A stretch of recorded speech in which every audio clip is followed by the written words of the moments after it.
வணக்கம், இது உங்கள் தினக்கதிர். எங்கள் சேனலுக்கு வரவேற்கிறோம். தமிழகத்தின் மொழிக் கொள்கையை ஆளுநர் என். ரவி விமர்சித்தார்.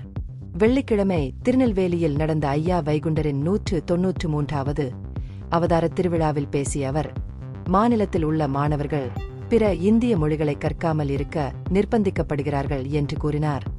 எந்த மொழியும் யார் மீதும் திணிக்கப்படவில்லை என்றும், ஆங்கிலேயர்கள் பயன்படுத்திய காலனித்துவ கால தந்திரோபாயங்களைப் போலவே மொழியியல் மற்றும் இன அடிப்படையில் சமூக பிளவுகளை உருவாக்க சில சனாதன எதிர்ப்பு சக்திகள் முயற்சிப்பதாகவும் அவர் குற்றம் சாட்டினார். மொழிப்போர் என்ற கருத்தை ஒரு தவறான கதை என்று நிராகரித்த ரவி, இந்த பிரிவினை சக்திகள் வெறுப்பையும் தவறான தகவலையும் பரப்பி முரண்பாடுகளை விதைப்பதாக கூறினார். இந்தியா உலகளாவிய அமைதியை நோக்கிச் செயல்படும் அதே வேளையில் நாட்டிற்குள் சில தனிநபர்கள் மொழிக்காக தேவையற்ற மோதல்களை தூண்டி வருவதாகவும் அவர் வாதிட்டார்.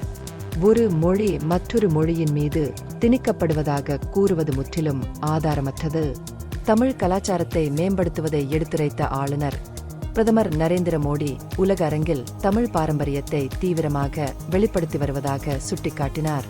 தமிழ்நாட்டின் மொழியியல் மற்றும் கலாச்சார அடையாளம் அச்சுறுத்தலுக்கு உள்ளாகியுள்ளது என்ற கூற்றுகளுக்கு எதிராக தமிழ் பெருமை கொண்டாடப்பட்டு உயர்த்தப்பட்டு வருவதாக அவர் வலியுறுத்தினார்.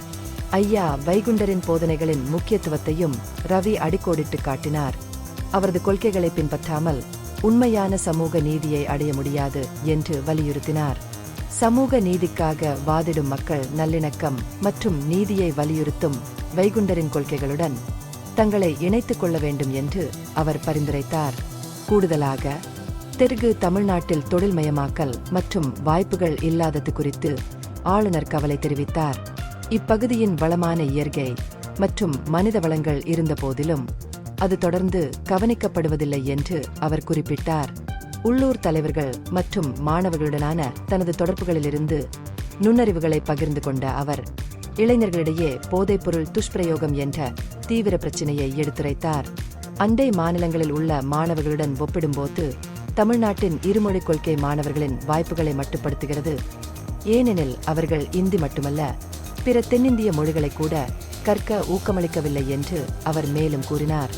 இந்த பகுப்பாய்வு நுண்ணறிவுள்ளதாக கண்டால் முக்கியமான அரசியல் முன்னேற்றங்கள் குறித்த கூடுதல் புதுப்பிப்புகளுக்கு லைக் செய்யவும், ஷேர் செய்யவும், சப்ஸ்கிரைப் செய்யும்.